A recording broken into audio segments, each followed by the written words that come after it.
There's a trend online right now where people are saying grip strength predicts how long you'll actually live. And that's a foolish oversimplification. Grip strength shows up in research as a marker, not as a cause. It reflects overall health, it doesn't determine lifespan. Strong grip doesn't make you live longer, it just usually means you're healthier overall. It's a sign of good health, not the cause of it. Turns out all that hand gripper work doesn't change your life. It just builds confidence before you hand the jar off to Perrin so she can open it for you.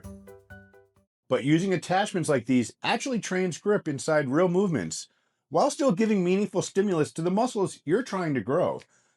Now, if you're a bodybuilder chasing muscle growth at all costs, you're already devoting massive portions of your day to training, and these probably aren't for you. But if you're like the other 98% of us, these attachments make a lot of sense when they're rotated into your training blocks. And that's where this stops being fat grips and becomes a system. If you're being honest, you don't train grip because you're trying to live longer. You train because you want to feel stronger, more capable, more solid in your body. You want to feel steady, in control, confident in what your body can handle, like grabbing a railing when you slip, catching yourself when you trip, holding on to something heavy without feeling unstable, feeling like your body can support you when something unexpected happens. That's where grip actually matters. Not as a number, not as a stat, just as part of how you move through the world. And yeah, that carries straight into your training too. Everything just feels more solid, more controlled, more connected. I mean, that's what these change. Not your health, not your lifespan, just how your body feels when it's under load. And that's why Bells of Steel didn't just make one random handle and call it a day. They built a whole lineup because real training isn't one movement, it's all of them. You know, different lifts, different grips, different feels. It just fits into how you already train. Okay, so quick story because this is actually really cool. Before Bells of Steel was even a thing, Kayvon had a personal training business called Sweat and Tears. He posted on Kijiji, which is basically Canada's Craigslist, and said he'd pay $50 to anyone who made him a logo he liked. Someone jumped on it and created that big, buff, arms crossed, boulder shoulder guy. That image ended up becoming the foundation for the Bells of Steel logo. When BOS started, the logo just carried over. Same character, same vibe, just a new brand. And sometimes you can still spot that original style in old footage and early visuals. And I love that. It's not some corporate branding story, it's just a real scrappy origin. $50, a Kijiji post, and something that stuck. Okay, now back to the grips. If you're standing where I'm standing and you lay all of this out in front of you, it just feels right. Not like a product drop, not like a bunch of random stuff you don't need. They look like they belong together. Same rough utilitarian feel. Some have the Bells of Steel logo on the ends, some don't, but they all feel like tools, not display pieces, not pretty accessories, just stuff that's meant to get used. And you can feel it. This wasn't thrown together. This feels like something they actually built out on purpose, not accidental, not random, just gear that fits real training. The kind of stuff you'd actually use. If this feels like your kind of content, go ahead and subscribe. Because all right, this is where we finally get into the attachments. And if you've got a favorite one in your home gym, drop it in the comments because I actually want to know what people are using. All right, let me show you the ones that really stood out to me. All right, this one's just easy. It works for everything. If you're looking for your first fat bar, like the do everything one, this is probably the smartest place to start. You can do press downs, straight arm pull downs, curls, upright rows, low rows, all of it. And just being real with you, everybody's body is different. Some of the stuff might feel great on your wrist, some of it might not. That's normal. But if you're buying one to start, this is the one that makes the most sense, and it's the one you'd naturally grab. This thing is big. Like you feel it the second you pick it up. If any of them is going to make you mentally feel bigger just holding it, it's this sucker. I didn't like it at first. It felt awkward, too big, and honestly, if I'd done a quick turn and burn review on it, I would have written this one off.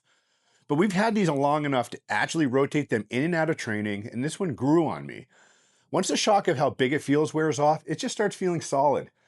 And just so you have a feel for it, it's about 15 pounds, roughly 52 inches wide, and the thick 2-inch grip. Yeah, you could curl it. You could also do press downs with it, but come on, this is a lat bar. This is made for pull downs. That's where it actually feels right. And this one I just don't like, and that's fine, because if I loved everything they sent me, you'd think I was full of crap. You know, I don't like attachments that can mar up my bars, and this style just does it. If I could tell Bells of Steel to scrap one idea and redo it, it would be this one. You know, the whole triangle design, it's tried, it's proven, tons of companies make versions of it, and I'm just not a fan of any of them. I don't do close grip T-bar rows. I just don't do them. You know, that said, using it as a cable attachment for rows and pull downs did add some variation I actually needed, so I did use it, but if it was only for landmine type stuff, I never would have, especially since I don't even have a dedicated landmine bar. You know, a lot of landmine attachments don't have any UHMW protection, and they've got that threaded tightening knob that just bites straight into your bar sleeve. So people end up with a junk bar that's basically their landmine only bar. You know, I pay good money for my bars, so I care about keeping them in good shape. I'm not trying to chew up my sleeves just to use one attachment.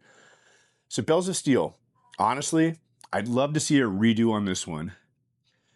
You know, and if you're one of those people with a dedicated landmine bar, you're not going to care about any of that, and you'll probably actually find good value in it. You know, this is the first one that can actually be uncomfortable if you use it wrong. And if you look at the ends of the bar, they're just straight cut. There's nothing ergonomic here. Nothing built for comfort when you're really pushing into it. And yeah, that's true. But if you're using the very bottom of the bar to try to apply max force, you're kind of missing the whole point of that grip anyway. This isn't about driving through your palms, it's about grip. You know, so choke up a little higher on the shaft, let your grip do the work instead of your palms. That's what this thing is actually built for. So this is without a doubt my favorite, in looks and in use. It just hits both. You know, like Jonathan says, curls bring the girls, and if you follow Gluck's gym, Adrian would probably sleep with this thing under his pillow. And our guy, the real Eric Carpenter from Carp's Gym, Suns Out, Guns Out in Tennessee. You know, but jokes aside, this one just feels right. It feels good in your hands, it looks good on the cable, and it actually makes you want to use it instead of ignoring it. And the cool part is, it's not just a cable attachment. You can load it up with plates and use it like a legit easy curl bar too. So whether you're on a stack or loading iron, it still makes sense. And if you're doing fat grips, this is a must own. It doesn't overcomplicate anything, it just makes arm work more fun, and that's honestly why it keeps getting used. So first off, we love Kat at Bells of Steel, our affiliate manager. You know, but I gotta call her out a little bit on this one. We only got one. So yeah, we used it for a ton of single arm stuff, but I would have loved to have had 2 in for the reviews so we could really test it on bilateral flies and presses. That said, I really like this handle. The fat rotating grip on it just feels good to use. It's smooth, it's fun, and it works for more than you expect. You know, there's a reason it ended up being on the thumbnail. It's just one of those attachments you keep grabbing. You know, and if you're buying this one, some real advice, buy 2 of them. That's the whole lineup we got in. And honestly, we love 4 out of the 5. So let's talk real quick about how these actually fit into your training before we bring this review home. This isn't the kind of training you're doing all the time, but for a 4-week block, yeah, absolutely rotate these in and out. You're still getting your main muscle work. You're still training your back, your arms, your lats, your biceps. You're not losing anything you've already built. You're not taking focus away from those muscles. You're just changing where the set ends for a little while. You know, same movements, same lifts, same patterns. Your grip just becomes the limiter instead of the back or your arms. The work is still getting done. You're maintaining the gains you already have. And now you're stacking grip strength on top of the same time. It's not replacing anything, it's just layering something extra in. At the end of the day, we really appreciate these attachments. They're functional, they're utilitarian, they're big, and they're not refined. And that's actually what I like about them. You know, the fit and finish isn't polished, it's not pretty, it's not boutique. It feels like an old school gym equipment, like something you'd expect to see in a powerlifting gym that's been around forever. And honestly, I love that. It puts me in the right headspace. You feel like you're training, not just collecting gear. It fits that blue collar working man vibe that BOS Logo represents, and it just feels right in a real gym. Affiliate links in the description if you want to check them out. You know, and let me know what attachments you're actually using in your gym in the comments. I actually like seeing what people train with. And seriously, thanks for watching.